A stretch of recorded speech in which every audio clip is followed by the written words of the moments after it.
जब जंग का मैदान सजेगा तो असली बादशाह कौन होगा? क्या किसी देश की ताकत उसकी विशाल सेना में होती है या फिर उसकी उस स्ट्रैटेजी में जो कि दुश्मन को घुटनों पर ला दे? एक तरफ वो ताकतवर मुल्क जिसके पास एडवांस टेक्नोलॉजी, डेडली मिसाइल्स और बिजली की रफ्तार से हमला करने वाली एयरफोर्स है। दूसरी ओर वो देश जो कि रिसोर्सेज और जमीनी ताकत के दम पर दुश्मनों को कुचलने का दम रखता है। अगर ये दोनों टकराएं तो कौन किस पर भारी पड़ेगा?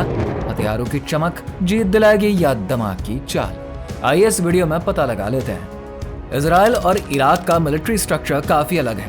इजराइल डिफेंस फोर्सेस IDF अपनी हाईटेक स्ट्रैटेजीज, फास्ट रिस्पॉन्स और एडवांस्ड वेपन्स के लिए जाना जाता है। IDF की कुल सैनिक संख्या लगभग 1,70,000 एक्टिव सोल्जर्स की है, जबकि 4,65,000 से भी ज्यादा रिजर्व सोल्जर्स किसी भी इमरजेंसी में तैनात किए जा सकते हैं। वहीं इराक की आर्मी गिनती में बड़ी है, जिसमें कि 1,93,000 से ज्यादा एक्टिव सोल्जर्स और 5 लाख रिजर्व शामिल हैं। लेकिन इराकी मिलिट्री में हाईटेक इक्विपमेंट और मॉडर्न वॉरफेयर स्ट्रैटेजीज की कमी है, जिसकी वजह से वॉर सिचुएशंस में इसे कई चैलेंजेस का सामना करना पड़ सकता है। अगर एयरफोर्स की बात करें तो इजराइल एयरफोर्स IAF दुनिया की सबसे एडवांस्ड एयरफोर्सेज में से एक मानी जाती है। इसके पास 500 से भी ज्यादा मॉडर्न फाइटर जेट्स हैं, जिनमें की कटिंग एज F-35 और F-16 शामिल हैं। इसके अलावा इजराइल के पास अपाचे अटैक हेलीकॉप्टर्स और ड्रोन वॉरफेयर की शानदार क्षमताएं भी हैं, जो कि इसे दुश्मनों पर अटैक करने में बेहद ही सक्षम बनाती है। सबसे खास बात यह है कि इजराइल के पास आयरन डोम, डेविड स्लिंग और एरो सिस्टम जैसे एडवांस्ड मिसाइल सिस्टम्स मौजूद हैं, जो कि किसी भी एरियल अटैक को रोकने में बहुत माहिर है। दूसरी ओर इराकी एयरफोर्स को कमजोर माना जाता है। इराक के पास लगभग 65 से ज्यादा एयरक्राफ्ट हैं, जिनमें कई ओल्ड रशियन और अमेरिकन जेट्स शामिल हैं। इराकी एयरफोर्स की सबसे बड़ी कमजोरी उसके लिमिटेड टेक्नोलॉजिकल कैपेबिलिटीज और कॉम्बैट एक्सपीरियंस की कमी है। अगर ग्राउंड वॉर की बात करें तो इजराइल के पास करीब 1,370 मॉडर्न टैंक्स और 10,000 से ज्यादा आर्मर्ड व्हीकल्स हैं। इसके अलावा इजराइल की आर्टिलरी भी बेहद ही एडवांस्ड है, जो कि किसी भी बैटल में डिसिसिव रोल निभा सकती है।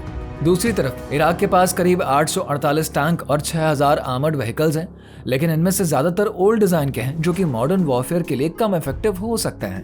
हालांकि इराक अपनी लार्ज मैन पावर और मैसिव ग्राउंड फोर्स के कारण किसी भी वॉर को लंबा खींच सकता है, लेकिन टेक्नोलॉजिकली ये इजराइल के मुकाबले से बहुत पीछे है। अब अगर नेवल पावर की तुलना करें तो इजराइल इसमें भी इराक से कहीं आगे है। इजराइल के पास 6 एडवांस डीजल इलेक्ट्रिक सबमरीन्स हैं, जो कि दुश्मन की नेवल एक्टिविटीज पर नजर रखने और कोवर्ट मिशंस को अंजाम देने में सक्षम है।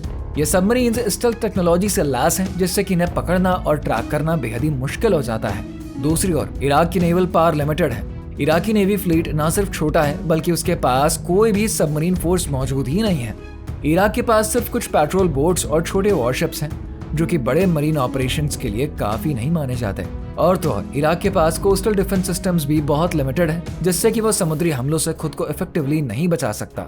कुल मिलाकर अगर मरीन वॉरफेयर की बात करें तो ईरान इजराइल के सामने कहीं भी नहीं टिक सकता।